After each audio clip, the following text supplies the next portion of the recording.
Another day, another vlog. Okay lang ba talaga? Minsan kailangan mong kumbinsin ang sarili mo na okay lang ang lahat. Kahit ang totoo, hindi naman. Kahit ang sakit-sakit na. Kasi ano ba bang magagawa mo, diba? Para kang nasa isang sitwasyon na wala ka ng choice kundi magpanggap. Fake it till you make it, sabi nila. Pero paano kung sa sobrang pagpapanggap mo, hindi mo na alam kung kailan ka naging totoo?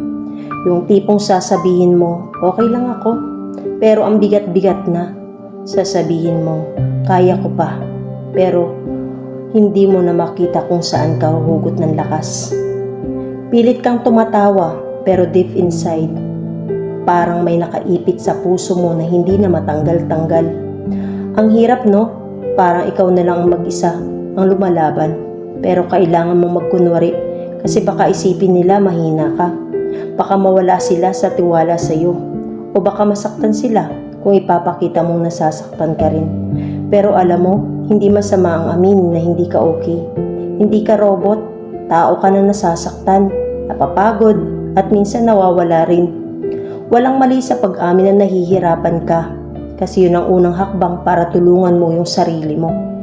Hindi mo kailangang magpanggap palagi, hindi mo kailangang itago ang sakit para lang magmukhang malakas. Minsan ang tunay na lakas ay nasa kakayanan mong aminin na hindi mo na kaya lahat na mag-isa. Kaya kung napapagod ka ng magpanggap, okay lang, pahinga ka muna. Hindi mo kailangang kumbinsin ang sarili mo araw-araw na okay lang. Kasi minsan ang pagiging honest sa sarili mo ang magpapaalala sa iyo na kaya mo pa rin. Hindi ngayon, pero balang araw magiging totoo na yung okay lang ako. Hanggang sa araw na yon, kapit lang. Pero huwag mong kalimutang alagaan ang sarili mo. Bye!